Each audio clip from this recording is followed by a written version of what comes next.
Allô guys, bienvenue chez La Doua. Ici, on va parler d'amitié. Et vous savez, c'est important des fois de prendre conscience, d'avoir un esprit de discernement, comme j'aime le dire, d'avoir un esprit de conscience aussi, d'être conséquent et de prendre conscience de qui nous entoure et pourquoi la personne vient autour de nous, pourquoi la personne gravite dans notre espace, pourquoi la personne s'appelle notre ami.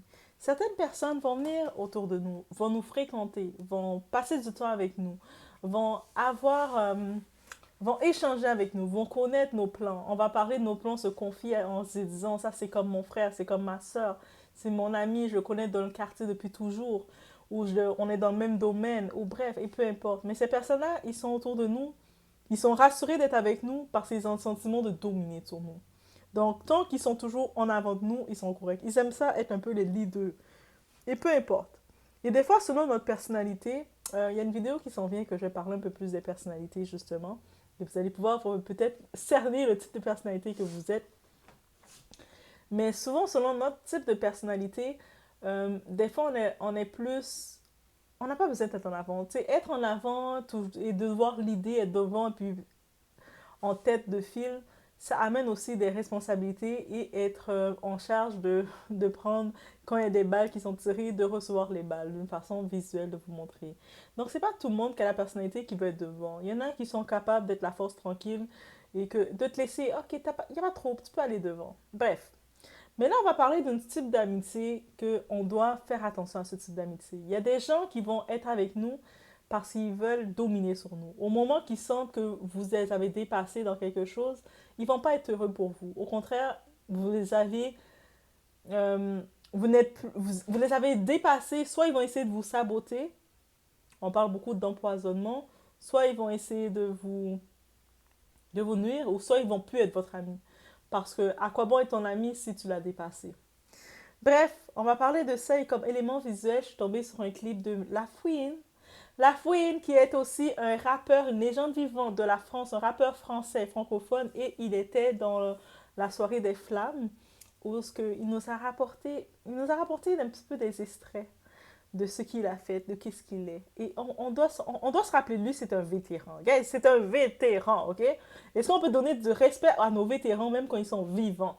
Donc, on est là, on s'installe sans perdre l'instant. On en profite déjà de mettre un petit like.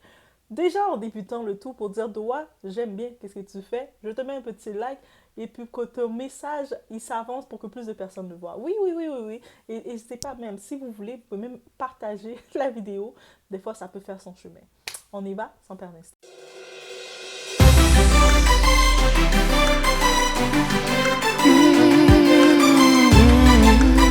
Mes albums fonctionnaient pas, j'ai toujours été pote avec Booba. Bourré au son n'a pas fonctionné, c'était mon pote. Aller-retour n'a pas fonctionné, c'était mon pote. Quand j'ai sorti mes repères, et que lui il a sorti 09, et que 09 a fait un flop, c'est là que les choses elles ont commencé à se gâter entre moi et lui. Mais les gens ne le savaient pas parce que moi, j'aime pas faire des vies aux gens. Et j'ai jamais parlé derrière Booba. Donc personne n'était au courant. Ce que je suis en train de vous raconter, vous le découvrez en même temps que tous mes amis, en même temps que tous les gens qui m'entourent, et en même temps que toute son équipe aussi. Quand j'ai fait mes repères et que ça a marché et qu'il a fait 09 et que c'était un flop, il s'est senti ridicule. Et un jour, je l'ai appelé, et j'étais tout content de faire mon premier Olympia. Et je l'ai appelé, je lui ai dit, Bouba, viens, je t'invite à mon Olympia et tout, je suis trop content, c'est mon premier Olympia. Et il m'a dit, non, laisse tomber, je suis pas chaud, de toute façon, je serai pas là. Et j'ai senti bizarre dans sa voix. J'ai appelé Clément, je lui ai dit, c'est pas quoi de Bouba, pourquoi on dirait qu'il était vénère, il était un peu froid. Et il me dit, ouais, je l'ai eu au hôtel il y a quelques jours, en fait, il te fait un peu la tête. Je lui dis, pourquoi? Il me dit, parce que tu t'es mélangé avec Soprano et Sefiu. Et quand je vois aujourd'hui, 6 ans plus tard, aller faire des clips dans la ville de Sefiu, traîner avec des mecs de la ville de Sefiu, je suis sidéré. On a pu comprendre, vous savez, on était toutes petites, qu'on a vu, on entendait parler de l'histoire que Booba et La Fouine sont plus amis, ils étaient un petit peu en rivalité, mais sans vraiment trop comprendre qu'est-ce qui se passait ou pas. Mais ça arrive des fins d'amitié. Dans le domaine de la musique, il y a toujours des clashs pour bien mettre le tout. Et là maintenant, il y a ce clip justement d'une entrevue de La Fouine. Contrairement à Booba, La Fouine, c'est pas quelqu'un qui s'exprime autant, qui parle autant. Donc, on sait que Booba, on sait comment il est. Booba, on l'aime comme il est, ok? Et puis cette vidéo, c'est pas une vidéo pour taper sur les doigts de Booba ou taper sur les doigts de La Fouine. Derrière le tout, on a la version de La Fouine, mais on ne connaît pas réellement la version de Booba, qu'est-ce qu'il a pu sentir. C'est possible que derrière tout ça, il y avait une trahison qu'il a pu sentir, que je pensais que tu étais mon frère, et puis je ne m'attendais pas que tu fasses une collaboration avec telle personne, que tu t'associes avec des personnes. Euh, mais tu peux pas, mon ami ne peut pas être, mon ami ne peut pas être ami, être associé avec mes ennemis. Et ça, de ce côté-ci, c'est pour ça on laisse le bénéfice du doute à Booba, parce qu'on ne sait pas c'est quoi qu'il y a eu. Mais dans ce qu'on sait, dans le côté relationnel, ça arrive dans les amitiés. Ça arrive que des fois, vous allez être avec quelqu'un que vous pensez que c'est votre ami, vous allez considérer, that's my friend, c'est mon ami, c'est mon frère, c'est ma soeur. Mais tant que vous êtes derrière la personne aime ça, sentir c'est elle qui vous donne de l'eau, c'est elle qui vous nourrit. Ah, moi, toi, tu n'y arrives pas de toute façon, tu n'as même pas d'argent, ta famille vit modestement, donc laisse-moi t'inviter au restaurant, laisse-moi faire ça pour toi. Ils aiment sentir avoir ce pouvoir-là sur vous. Et dès que le moment, ils voient que ça change pour vous, parce qu'il y a toujours le moment dans la vie qui nous fait tout changer. Hey, devine quoi? J'ai eu ma bourse. L'amie est déjà pas contente. Comme, ah ouais, ok. Devine quoi? Quoi? J'ai rencontré le prince de ma vie. Ah ouais. Et là, ça commence à soit prendre cette distance, soit ça va essayer de vous saboter. Qu'est-ce que ce type-là lui trouve? Pourquoi cette personne-là qui avait rien, je la connais comme qui a toujours rien eu, pourquoi tout d'un coup quelqu'un, un type aussi intéressant que ça va s'intéresser à elle? Cette amie dans son cœur, l'envie, la l'aigreur s'empare de vous. Soit qu'elle va essayer de vous saboter, soit elle va prendre cette distance avec vous. Oh, t'as changé. Des fois, c'est la réponse facile qu'ils vont vous dire. Ah, de toute façon, depuis que tu as ton nouvel emploi, tu as changé. Ou depuis que tu es dans ta nouvelle relation, tu as changé. Ou depuis que tu as eu telle bénédiction dans ta vie, tu as changé. C'est une façon de vous dire que c'était pas cette place-là qu'ils vous avaient donnée. Alors, qu'est-ce qu'on peut retenir dans tout ça? Chaque personne a notre destinée, ok? On a toute notre destinée. La même façon que comment la fouine l'a expliqué, que je voulais essayer d'écouter, mes amis. La fouine l'a dit, au début, quand tout marchait bien, tout fonctionnait avec Booba, c'est lui, dans son côté professionnel, ça n'allait, il était so-so, là. Il était pas encore dans son prime, de son moment. Donc, il était en train de galérer, de faire ses trucs. Et puis, Booba était son ami. Mon frère, ah, toi, t'es mon frère. Tu restes en bas de moi, t'es mon frère. Et dès qu'il y a un moment qui est arrivé, Booba avait fait son album, mais son album avait moins pris, était moins dans le succès. Et lui, dans le même stade, lui avait fait son album et puis c'était son moment que ça s'est débloqué. Ah, il y a toujours un moment que ça a débloqué. Quand ça s'est débloqué, lui est trop content, il a eu ses collaborations Soprano, toutes ses collaborations, il est content. Ya! Hey, mon frère, yo, tu vois comment je suis invité tel endroit? Tu vas-tu venir dans mon lancement? Ça va vraiment bien pour moi, là. Tu te rappelles comment je galérais? Tu te rappelles comment j'arrivais pas à payer mon loyer? Tu te rappelles tous les temps que je passais au studio et qu'il y a plein de monde, là, qui me mettait dehors parce qu'ils croyaient pas en moi. Ils disaient, mais pourquoi tu continues à rêver comme ça, la fouine? Mais regarde, ça a valu la peine, mon frère. Merci de prendre le temps que tu me disais de prendre courage. Parce que souvent, ces amis-là, quand ils sont avec vous, ils vont te dire, prends courage, décourage-toi pas, mais tu es toujours en bas d'eux. C'est là qu'ils te donnent l'encouragement. Et là, maintenant, ils disent, regarde, ça marchait maintenant, mais je veux t'inviter. Est-ce que tu vas venir? Et là, il sentait la froideur déjà, comme, ah non, moi je suis occupé là, laisse tomber là, moi je suis occupé. Il est comme, oh, pourquoi il me parle comme ça? Il a vu que j'ai galéré tout le long, il m'a vu dans mes galères. Là, il devait être content de savoir que je galère plus, là, je vais plus être son ami mendiant à côté de lui. Là, moi aussi, je suis bien. Pourquoi il est fâché? Là, ils ont des amis en commun. Il parle à ses amis en commun. Hé, qu'est-ce qui se passe avec lui, là? Moi, je comprends pas. Tu sais, comme, ça va bien dans ma vie, je suis trop content. Et puis, il a su tout le temps comment je galérais. Là, maintenant, ça va bien dans ma vie, je voulais célébrer avec lui. Toutes les fois, quand il célébrait, moi, je célébrais avec lui. Pourquoi lui, il ne célèbre pas avec moi? Là, son ami, il lui dit, ah, mais là, la fouine, lui, là, il est fâché contre toi. Oh, comment il est fâché contre moi? Qu'est-ce que j'ai fait? Ben oui, parce que t'es allé faire un chose, tu t'es associé avec tel groupe, telle personne, alors que tu sais que ces personnes-là ne sont pas ses amis. Yo, t'es traite, man. Oh! Après, sur le temps, il dit, OK, je vais pas faire d'histoire, peut-être que je tombe tort, parce que dans ce moment-là, quand la personne t'expose une situation, tu te mets en tort. Je peux comprendre la fouine dans ce côté-ci, tu te mets en tort, tu te dis, en effet, peut-être que il y a quelque chose que j'ai mal fait, peut-être que j'aurais pas dû m'associer avec eux finalement, qu'est-ce que j'ai fait de mal? Et là, il voit le temps passer et puis il voit que le même groupe de personnes qui disaient qu'ils devaient pas s'associer avec, c'est à cause de ça, ça brisait leur amitié. Il voit que Booba fait des associations avec eux, des collaborations avec eux. Il est comme, attends. Mais lui est fâché contre moi parce que supposément, je me suis associé avec eux et supposément, ça fait de moi quelqu'un de traître, de pas fiable, loyal. Mais il travaille avec eux. C'est-à-dire que c'est moi, je ne vais pas travailler avec eux, mais pour lui, c'est correct, mais pour moi, c'est pas correct. Je comprends pas. Et c'est vraiment ça. C'est vraiment ça qu'il faut noter que est-ce que ça veut dire que ça avait été un ami? Est-ce qu'il avait été déjà un ami? Parce que lui, peut-être, il t'aimait, il te supportait parce que tu étais plus bas que lui. Donc, il y a des gens qui aiment ça se sentir Dieu dans ta vie. Il y en a qui aiment ça pouvoir être dans ta vie, graviter dans ta vie, sentir que c'est eux qui te dominent. S'ils sentent que toi, tu es là, tu es indépendant, tu fais tes trucs, tu réussis tes trucs, ils n'ont plus accès à toi, ils n'ont plus le contrôle de toi, mais ils vont mentir. Ils vont mentir sur toi, ils vont raconter des trucs. Ah, mais elle est comme ci, elle a fait ça, et lui est comme ça. Ils vont raconter des trucs pour pouvoir justifier le fait pourquoi ils ne te parlent pas. Parce qu'il y a du monde, ils ne te parlent pas, c'est à cause de leur ego. Il y a du monde, ils ont de l'ego, et c'est leur ego qui font qu'ils ne te parlent pas, qu'ils te méprisent. Et rien d'autre que ça. Leur ego. Il y a du monde qui ne te parle pas parce ils ont de l'envie envers toi. Mais ils ne peuvent pas le dire aux gens. Mais moi, si je ne parle pas à Doua, par exemple, c'est à cause que j'ai de l'ego, de mal placé. C'est parce que je ne suis pas d'accord que de l'avoir réussi ou de l'avoir commencé à avoir le bénéfice, de l'avoir être mieux que moi, de la sentir mieux que moi. Donc, ils ne peuvent pas dire ça. Donc, ils vont être obligés d'inventer quelque chose. Ou ils vont être obligés de justifier que tu es une mauvaise personne face aux gens pour en même temps eux-mêmes se justifier que tu es une mauvaise personne. Donc ça, c'est vraiment le point de la relation. C'est pour ça qu'il faut faire attention aux amitiés. Et quand je me rappelle, j'avais vu un autre clip, guys.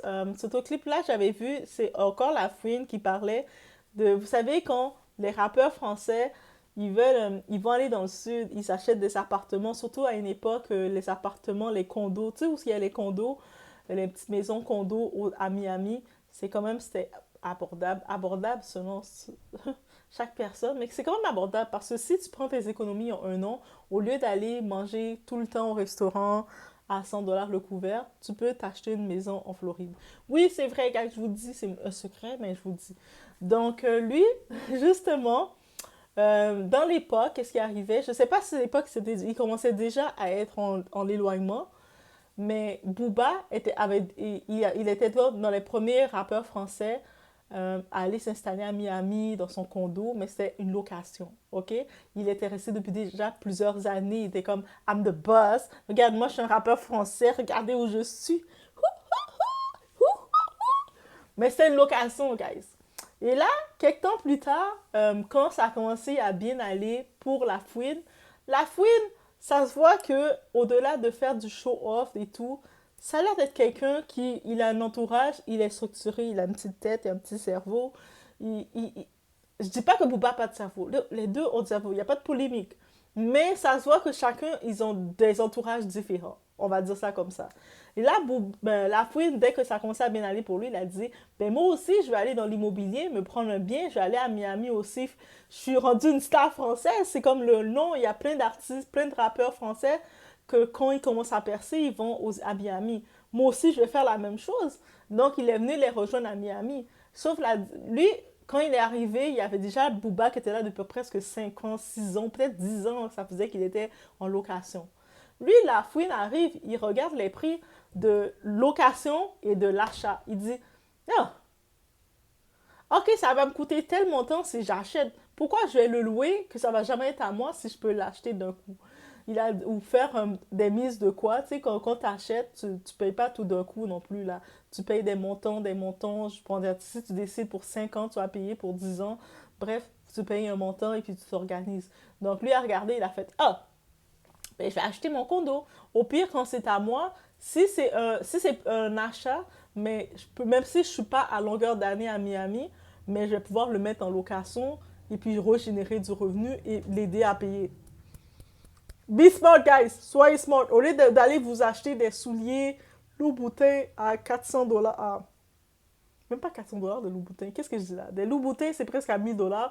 Ou d'acheter des perruques à 5000 $, 1000 euros. Il y a toutes choses que vous pouvez faire. Vous pouvez acheter dans l'immobilier. Ah, je vous donne des trucs, hein. Là, lui, c'est ça qu'il a fait.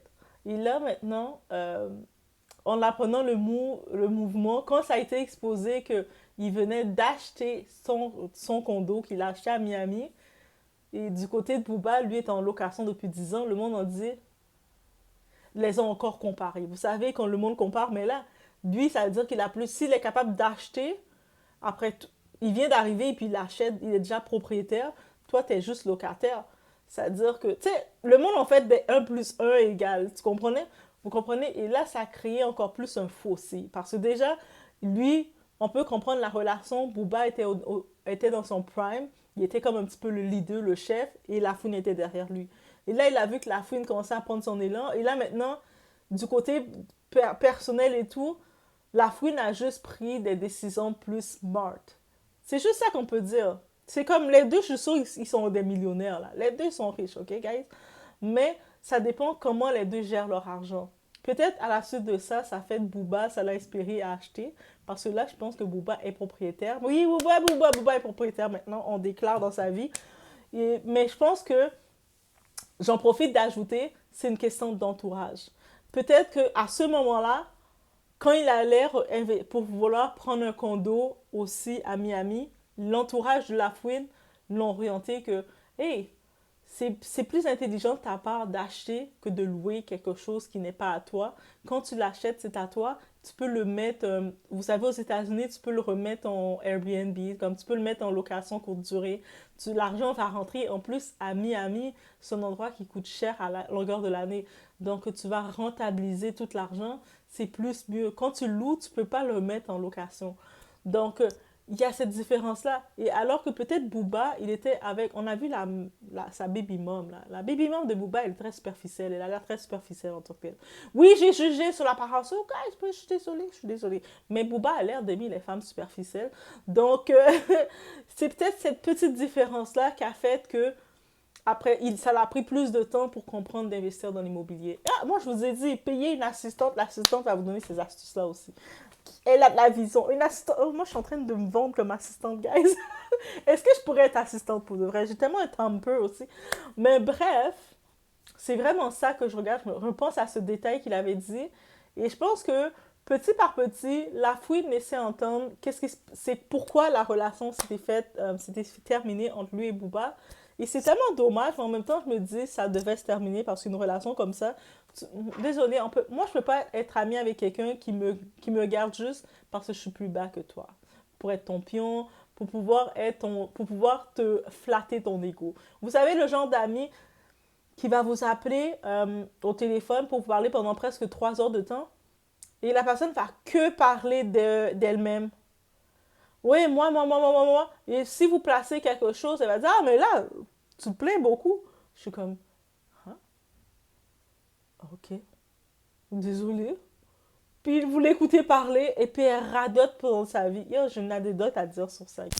Ok, moi, en tant que tel, on m'a toujours qualifié que j'ai une écoute active, mais en même temps, je suis très, comme vous avez pu le comprendre, je suis très sans fil, très radicale. Moi, je suis très côté, tu me racontes ton problème, de mon cerveau, je regarde une solution. J'aime pas rester sur le problème. Donc, je suis peut-être pas le type d'ami que si tu as besoin que quelqu'un te ment et puis te dit la vie est rose. Comme ma chaise. Non, mais même si j'aime le rose, je suis girly. Même si j'aime mes choses en rose, vraiment. Mais tous mes accessoires, je vais prendre rose, même si mauve, c'est ma couleur préférée. Mais euh, quand il s'agit du côté pratique de la vie, je suis très terre à terre. Donc, ça veut dire, quand je vois quelque chose, je vais dire ça, tac, tac, tac, son filtre. Ça sort comme ça sort. Donc, il me rappelle cette amie-là, mais elle, je la connaissais depuis le travail.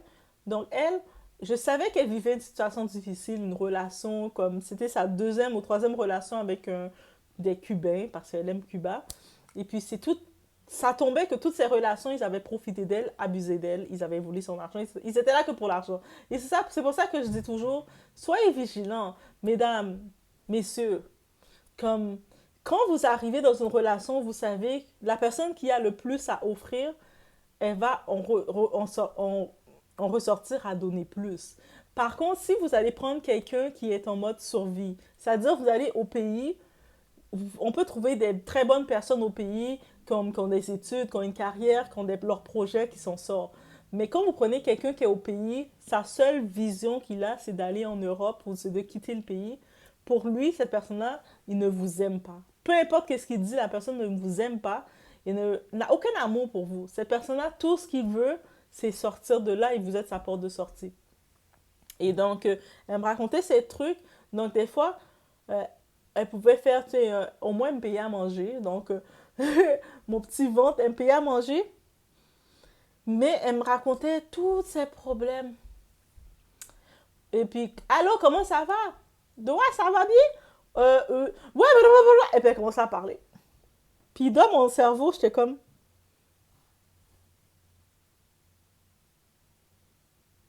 ça. Et puis, même si je donnais des solutions, elle n'allait pas m'écouter nécessairement qu'est-ce que je disais parce qu'elle était juste en mode, je suis juste venue me vider en toi parce que tu vas m'écouter. Mais moi, je peux pas juste écouter si je peux pas te donner, dire, OK, là, maintenant, c'est quoi l'action? Donc, bref. Juste pour vous dire que dès que je commençais un peu m'écarter, au début, des fois, je disais, ah, mais moi, j'ai telle situation que je vis, elle me poussait de côté. Ou sinon, c'est pas quelqu'un qui va t'encourager aussi. Ça, c'est une chose importante qu'on reconnaît, les personnes, ils sont pas là pour vous. Mettons, si je fais ma chaîne, elle va plus voir de toi, ah, mais là, tu le fais pas bien comme ça c'est comme ça, tu peux faire. Moi, je connais telle personne qui fait de la production, qui fait ci. Moi, si je m'écouterais, de mon entourage, j'ai des producteurs, j'ai des personnes qui montent les vidéos, j'ai ci, j'ai tout dans mon entourage. Mais je me retrouve tout seul à tout faire parce que, encore une fois, c'est pas nécessairement l'entourage que tu connais direct qui va t'aider. Donc, ceux des fois qui vont venir t'aider, qui vont vraiment t'aider, qui vont vraiment croire en toi, c'est des inconnus. C'est-à-dire que c'est pour ça que je suis à l'aise encore plus de me livrer auprès d'inconnus parce que c'est les inconnus qui t'encouragent, c'est les inconnus qui vont dire je vois ton potentiel. En plus, on a un justement, il y a des grandes choses qui s'en viennent encore sur Doha parce que il gardait, on est rentré en contact et puis il est comme ah, oh, mais j'ai vu, il y a ça, oui, c'est comme ça, c'est correct comme ça. Moi, j'étais comme, oh, mais peut-être les vidéos trop longues, c'est ci, peut-être il y a ci, peut-être le monde s'ennuie. Non, non, non, j'écoute, c'est ci. J'étais comme, oh, tu m'écoutes? Des fois, je vois les commentaires, le monde dit, ah oui, j'aime que tu dis, t'écoutes. Mais moi, je suis comme, tu m'écoutes? Vous m'écoutez pour vrai? Mais oui, mais vous m'écoutez parce que je vois les commentaires et puis c'est ça que j'aime. Je pense avec les commentaires, quand vous écrivez, même si vous n'êtes pas d'accord, vous écrivez, ça veut dire que, ben, il y a quand même quelqu'un qui m'a écouté. Problème technique, des fois je me prends pour une Italienne. Vous savez, on dit toujours les Italiens parlent avec les mains. Ou dites-moi dans quelle tribu, quel pays qui parle avec les mains autre que les Italiens. Mais bref, des fois je parle avec les mains puis je bouge partout. Mais c'est ça, et puis oui. Donc ça veut dire que, comme je disais, il y a du monde qui veulent vous garder proche d'eux pour tout ce que vous pouvez les apporter ou juste des fois nourrir leur ego. Ils ont besoin de parler, de se rassurer que vous soyez là pour les écouter et nourrir leur ego. Dès que vous changez de mire, que vous ne faites plus ce qu'ils veulent, ces personnes-là, je ne sais pas si vous comprenez, ils se refroidissent parce que vous ne les apportez plus qu'est-ce qu'ils voulaient. Donc, ça veut dire que quand on comprend ça, on ne peut pas s'attacher aux gens sous prétexte « Oh, c'est mon ami depuis tel nombre de temps. » Non. Parce que en vérité, tu ne me supportes pas réellement dans ce que je fais. Tu n'es pas là réellement pour moi non plus dans où je suis. Oui, je peux être là pour toi parce que c'était ça ton entente que tu avais dans ma vie. Mais en fin de compte, c'est ma vie. Et dans ma vie, c'est moi qui dois savoir qu'est-ce que je veux pour ma vie. Et je pense que je suis rendue, 2024 que j'aime dire, mais je suis rendue à un point que j'avance pour me, myself and I, pour moi. Je ne veux plus arriver pour répondre aux standards que le monde a décidé de moi. Tu dois te comporter comme ça, tu dois agir comme ça. Ah, mais tu dois être une femme, tu dois te comporter de telle façon, tu dois faire telle chose. Selon ce qui est décidé. ou quand même des préjugés qui vont venir. Ça, c'est une autre vidéo qui s'en vient, guys. Cette vidéo-là s'en vient. Préparer, je sais pas quoi. Préparer du popcorn, préparer une boîte de mouchoirs, préparer de quoi boire, préparer de quoi, préparer de quoi manger, préparer de quoi bien vous installer parce qu'il y a une vidéo qui s'en vient complètement sur ce. Mais je vous laisse sur ce concernant la fin d'amitié qu'on a pu voir avec Booba et La Fouine. C'est sûr qu'on a plus des petits éléments qui viennent de La Fouine. On n'a pas trop d'éléments qui viennent de Booba. On connaît le personnage Booba. C'est pas quelqu'un qui rend trop émotif. Par contre, dans la soirée des Flammes, où ce que La Fouine avait fait son interprétation, Booba avait donné un petit message positif. En disant, oui, on est fiers du hip-hop. Et je pense que c'est une façon, je pense, 2024, avec tout l'éloignement qu'il y a eu entre eux, je pense que c'est comme il est en train de faire ses pas. Peut-être que avec le temps, il réalise que La Fouine n'a jamais réellement été son ennemi. Parce que La Fouine n'a jamais clashé ouvertement. Ok, dites-moi les experts s'il y a eu des clashs ouverts, parce que peut-être j'ai pas suivi ça, mais honnêtement, je pense pas que La Fouine et Booba méritent d'être ennemis comme on le pense.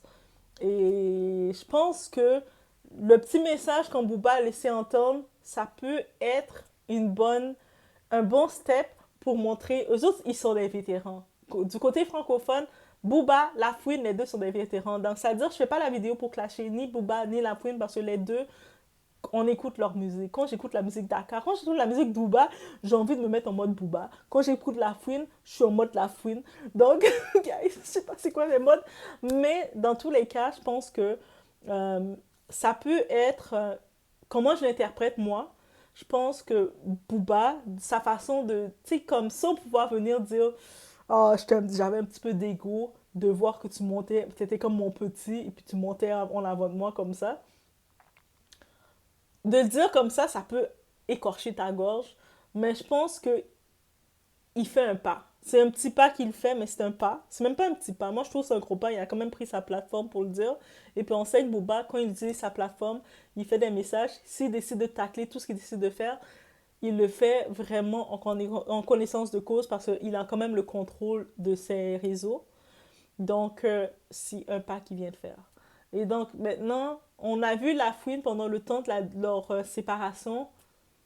Il a pas non plus il exprimait sa situation, mais il a jamais dit que Booba c'est une mauvaise personne, je pense. À ce que je vois, il a jamais dit ça. Il a exprimé son ressenti, que moi c'est ça que je ressens. Mais je pense que les deux, ils méritent de se retrouver et de donner au public.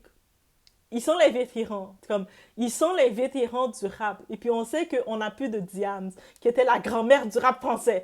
Donc eux autres, comme étant les grands-pères du rap français, si on y va dans le sens de Diams, ils méritent de se retrouver. Moi, j'aimerais voir un show, une tournée avec les deux. Ah, ça, ce serait une tournée avec Booba et La Fouine. Oh, je pense que les gens seraient comme ça. Toi, qu'est-ce que t'as créé? Bon, donnez-moi ma fleur. Si vous voyez une tournée Booba et La Fouine, j'espère que vous allez venir donner à Doha ses fleurs. Vous allez venir m'envoyer les fleurs parce que j'ai envoyé l'idée. Je vous dis ça comme ça, mais j'aimerais bien voir ça. En vrai, j'aimerais bien voir ça. Je pense pas que c'est un duo, une rivalité ils vont jamais être amis. Je pense que avec le temps, c'est une petite histoire d'ego que je pense pas que ou peut-être d'incompréhension et puis se sont comme séparés. Mais des fois, je dis toujours dans la relationnelle, il y a des amis, c'est fini. Il y a des relations que c'est terminé. Quand tu les parles plus, c'est fini. Il y a des relations que tu as besoin de t'éloigner. Ça prend le temps que ça prend. Des fois, ça peut prendre 10 ans, 5 ans, 1 an, quelques mois, quelques semaines, que vous ne parlez plus, chacun grandit de son côté et vous vous retrouvez. Et quand vous vous retrouvez, ça fait juste des étincelles. Et l'étincelle, ça va être une tournée. Yo, business, il faut penser business, guys. Est-ce que vous imaginez cette tournée? Juste l'équipe, le monde là, si vous aimez Booba, si vous aimez La Fouine, faites un genre, amenez-les cette vidéo-là pour qu'ils font ce déclic-là. Est-ce que vous imaginez l'impact que ça va créer que le monde ne s'attend pas? Guys, je vous laisse sur ce. Laissez-moi savoir qu'est-ce que vous en pensez. Ah, moi, je suis une visionnaire. C'est pour ça que je vous dis, entourez-vous de gens visionnaires dans votre vie. Mais prenez des gens qui ont des visions, même si vous allez trouver que c'est trop gros. Ah, my God, elle exagère, elle. Mais cette vision-là, c'est ça qui va vous faire aller plus haut. Aller plus loin. Je vous laisse.